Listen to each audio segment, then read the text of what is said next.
ఈరోజు మున్సిపల్ ఎన్నికల్లో పోలింగ్ జరుగుతుంటే సంగారెడ్డిలో కాంగ్రెస్ పార్టీ నాయకుడు జగ్గారెడ్డి, ఆయన పిసిసి వర్కింగ్ ప్రెసిడెంట్, ఒక సీనియర్ నాయకుడు, ఎమ్మెల్యేగా పనిచేసిన అనుభవం ఉంది. అనేక సందర్భాల్లో అధికారులపై నోరు జారిన ఈయన ఈరోజు పోలింగ్ సందర్భంగా యూనిఫామ్లో ఉన్న పోలీసు అధికారులను ఇష్టం వచ్చినట్టు మాట్లాడాడు. అనరాని మాటలు అన్నాడు.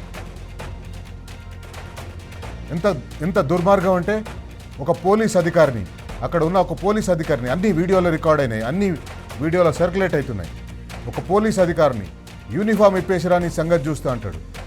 జగ్గారెడ్డి గారు ఆయన యూనిఫామ్ వేసుకున్నాడు కాబట్టి అక్కడున్నాడు. యూనిఫామ్ ఇప్పేస్తే అక్కడికి ఎందుకు వస్తాడు? ఆయన విధి నిర్వహిస్తున్న ఒక పోలీస్ అధికారి, ఆ పోలీస్ అధికారిని ఆ రకంగా దూషించడం ఎవరు మీకు నేర్పించింది? ఆవు చేలో వేస్తే దూడ గట్టున వేస్తుందా అన్నట్టు ముఖ్యమంత్రి బహిరంగ సభలోనే మాట్లాడుతున్న భాషని గ్రౌండ్లో వాళ్ళ నాయకులు దాన్ని రిఫ్లెక్ట్ చేస్తున్నారు. గ్రౌండ్లో పోలీస్ అధికారులను ఆ మాటలు మాట్లాడుతున్నారు. పోలీస్ అధికారులను ఈ మాటలు మాట్లాడుతున్నారంటే ఇక సామాన్య ప్రజలు, వారి దగ్గరికి పని కోసం పోయిన వాళ్ళు, లేదా వీరిచ్చిన హామీలు అమలు చేయలేదు అని అడిగిన వాళ్ళని ఏ రకంగా దూషిస్తారో ఒకసారి మనం ఆలోచించుకోవచ్చు.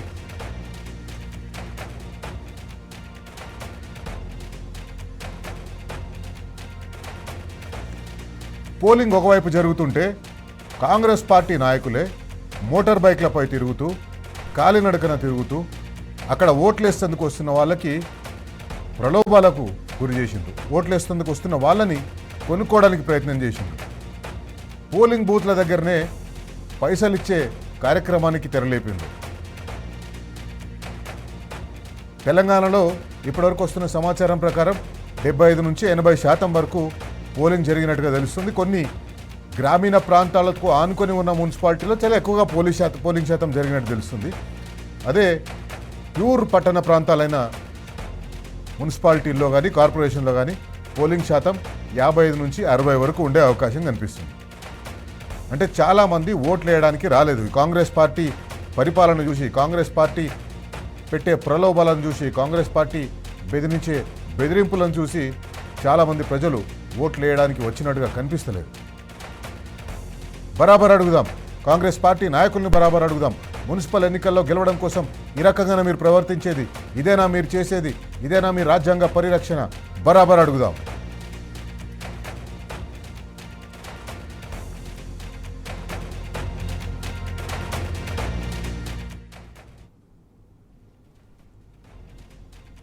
మల్టీ బాక్స్ అనేది ఉంది.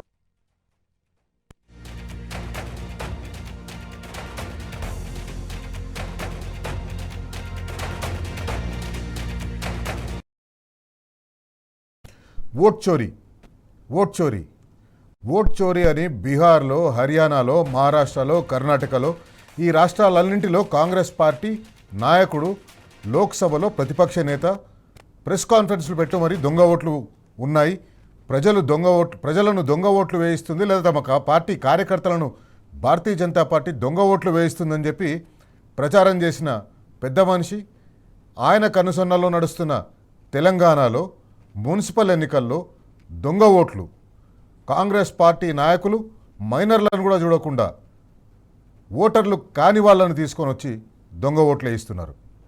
ఆ వీడియో ఒకసారి చూద్దాం.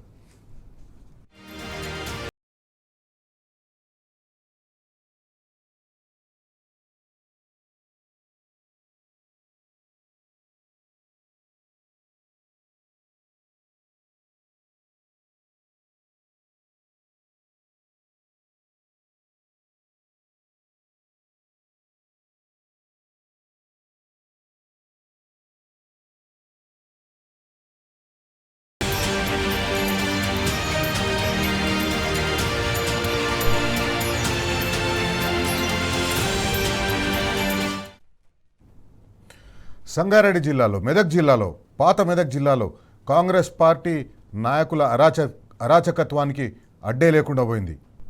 ఒక దిక్కు జగ్గారెడ్డి, ఇంకో దిక్కు మెదక్ ఎమ్మెల్యే మైనంపల్లి రోహిత్ రావు ఇష్టం వచ్చినట్టు ప్రవర్తించిండ్రు. వాళ్ళు ఒక ఎమ్మెల్యేని మర్చిపోయినట్టుగా అనిపిస్తుంది. జగ్గారెడ్డి గారు తాను ఒక సీనియర్ పార్టీ నాయకుడిని, సీనియర్ కాంగ్రెస్ పార్టీ నాయకుడిని, మాజీ ఎమ్మెల్యేలను మర్చిపోయినట్టుంది. అరాచకంగా ప్రవర్తించారు. ఆ వీడియో ఒకసారి చూద్దాం.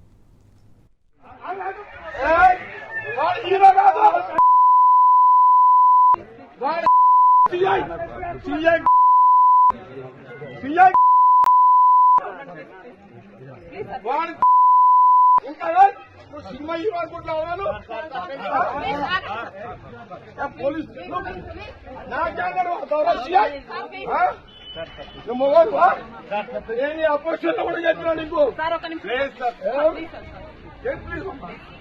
నా క్యాండిడేట్ గల్లబట్టే ధైర్యం ఉందా సిఐకి జరిగింది.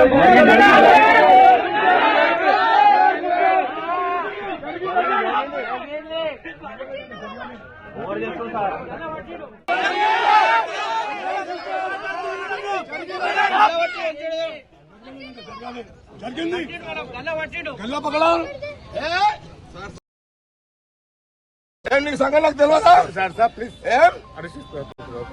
నేను అపోజిషన్ లో ఉన్నదా ఇడవ నేను మీరు అనుకుంటామేమో చెప్తా అంటే చెప్పుకోపో అంటుంది సార్. చెప్పుకోపో అన్నాడు. అంత పెద్ద తీసుకోవారు కానీ వాళ్ళు నా అడ్డుని గల్లబట్టి సీఎన్ ఊకొన్నాడు. ఆ సంగతి తెలిచేస్తా. అచ్చా వాడేవాడు హోంగాడు ఎవడాడు?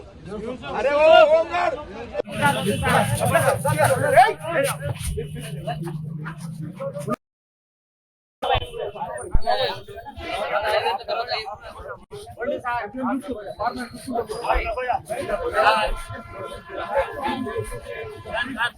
వద్దు సార్, గోలిగడ్డలు ఉన్నారు.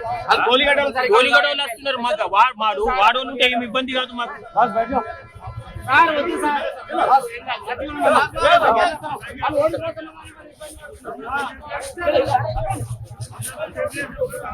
ఏ బాబు ముందునే వద్దు సార్.